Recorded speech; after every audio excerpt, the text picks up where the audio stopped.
actor in like movies and stuff, that's like a whole other ball of wax. I tried to explain to her, I was like, look, that's a huge burden on your nervous system. I mean, having to, process all of that attention and information, and also you develop all of these like unhealthy coping mechanisms. And she just like looked at me like she didn't know what the I was talking about.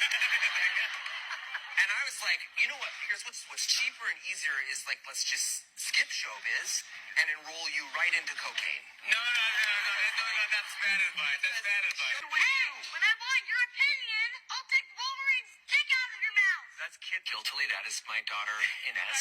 To her credit, she really didn't want to say, and then came back later and said, I want to say it now, when I started looking at other people to play. Yeah, but Ryan, to our discredit, we made Nezzy do I'm Not Showbiz is not good for kids. It's not, no.